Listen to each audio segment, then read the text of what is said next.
Heeh.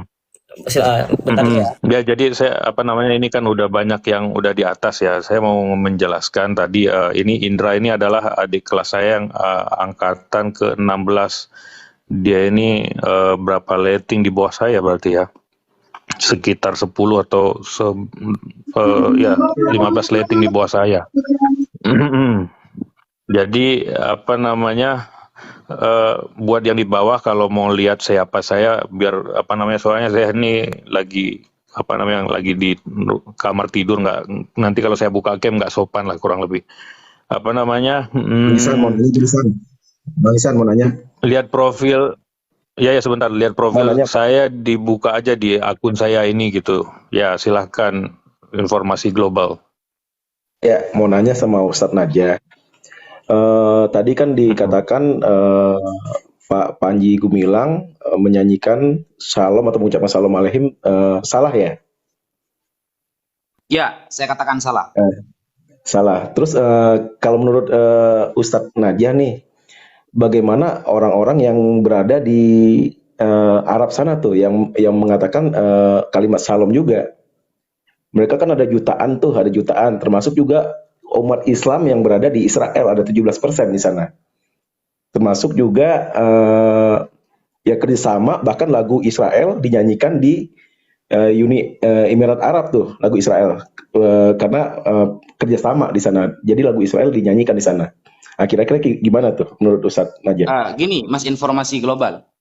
Saya berbicara dengan orang Kristen ya dari Mesir, kemudian dari Irak, itu bukan sekali dua kali.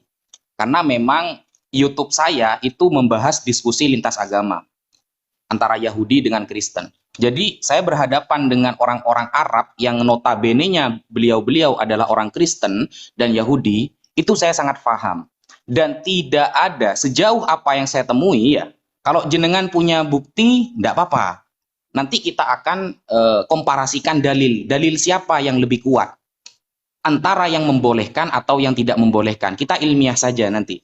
Tetapi sejauh apa yang saya temui Kristen Arab, ya, bahkan Christian Prince yang sampai detik ini saya tantang dia berdiskusi, dia orang ada di Amerika ya, kabur ke Amerika dan dia selalu menghina Islam dengan logat Arab, bahasa Arab. Nah, mereka tidak pernah mengiyak, bayangkan, Kristen saja tidak pernah mengiyakan kalau kita mengatakan shalom. Di dalam Bible ya, kitab suci umat Kristen, di 1 Yohanes 10 ya, nomor 1 bisa dilihat, dicek ya dalam Bible ya, Perjanjian Baru. Nah, di sana dikatakan bahwa umat Kristen haram hukumnya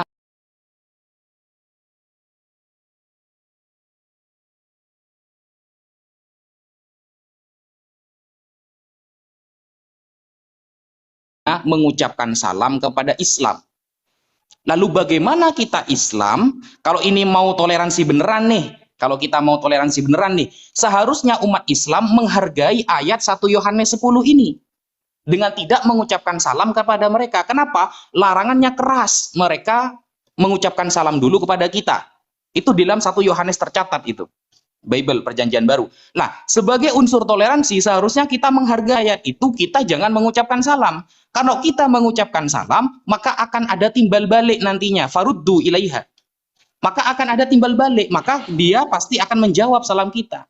Ini kalau unsur toleransi ya, Bible saja tidak membolehkan. Ini yang pertama. Makanya saya tidak pernah menemukan orang Islam dari Arab dan apalagi orang Kristen yang Arab yang saling mengucapkan shalom alaihim. Itu yang pertama. Kalau jenengan ada bukti atau bisa membawakan orang Palestina sekarang tidak apa-apa.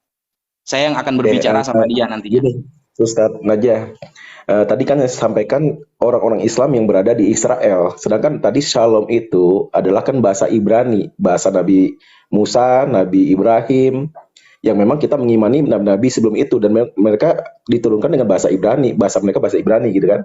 Dan yang diucapkan Shalom itu pun ucapan kalimat-kalimat yang baik katanya, tidak ada kata-kata yang buruk. Dan yang saya lihat Pak Panji Gumilang waktu pidato itu ya yang dikutip lagu Shalom itu di awalnya dia sudah mengucapkan Assalamualaikum. Terus yang kedua dia mengucapkan kembali, ayo kita sapa saudara-saudara kita dengan saudara-saudara ya. Berarti kan dia udah mengutamakan assalamualaikum. Jadi toleransinya yang kedua adalah mengucapkan salam dengan bahasa-bahasa yang tadi tuh saudara-saudara yang lain. Bahkan di satu Muharram itu mungkin Bang Ihsan juga pernah lihat ya, kalau satu Muharram itu biasanya yang hadir kan lintas agama juga hadir ya biasanya ya di perayaan itu. Nah, jadi Waktu masa saya belum ada, ini di masanya Indra. oh ya, bisa jadi ya masa itu. Nah itu kan karena mungkin yang saya lihat Pak Panji Gumilang ini lebih condong untuk mengajak ke persatuan Indonesia, Tuhan Maha Esa gitu. Yang dari Paham, pidato-pidatonya yang Pak. dia sampaikan. Nah, jadi yang saya pertanyakan tadi itu ya, bagaimana untuk orang Islam yang di Israel yang mereka mengucapkan salamnya bukan assalamualaikum, padahal dia orang Islam, tapi mereka mengucapkan bahasa mereka, bahasa salam. Kalau bahasa yang kita jadikan objek salah dan benar, bagaimana dengan kita mengucapkan bahasa-bahasa berdoa dengan bahasa Inggris, bahasa Cina, ya, berdoa dengan mengucapkan bahasa Indonesia, itu kan bahasa, sekedar bahasa. Itu kan ucap salam itu kan doa sebenarnya, ucapan kebaikan. Ya, Ya, paham. dan bahkan Ini juga informasi. yang kita tahu bahwa Al-Quran itu diturunkan untuk semesta alam, semua umat manusia. Ya, kalau ngomongin saya backgroundnya memang bukan pesantren, tapi sedikit banyak tahu lah mengenai ayat-ayat ya, mengenai Al-Quran, mengenai sedikit ini ya kan kita kan diciptakan berbangsa-bangsa, bersuku-suku agar saling mengenal ya, Ustadz aja ya.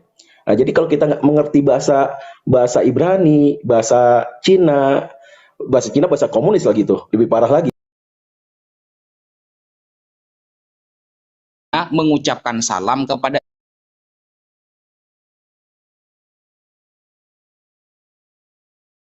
Bahasa bahasa Israel, gimana kita bisa saling mengenal gitu kan? Gimana kita saling menghargai gitu kan? Nah, itu mungkin salah satu wujud perdamaian. Makanya moto moto Al Zaitun itu yang saya lihat gimana motonya Bang Isan? Karena saya bukan dari sana soalnya.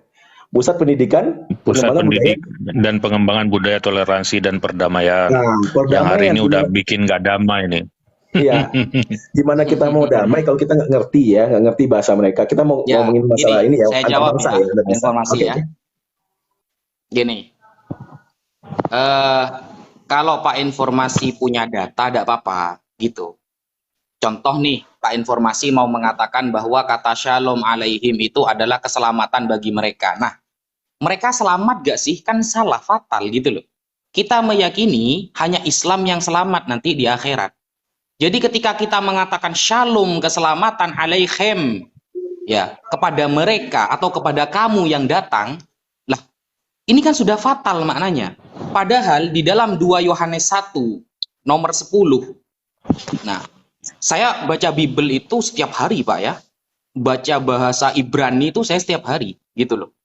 Karena memang setiap hari saya diskusi sama lintas agama ini. 2 Yohanes 1 nomor 10, Pak, dikatakan begini.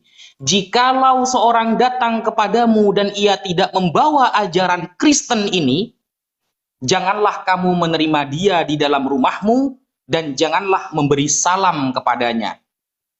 Kenapa? Ayat 11-nya berbunyi, sebab barang siapa memberi salam kepadanya, ia mendapatkan bagian dalam perbuatannya yang jahat.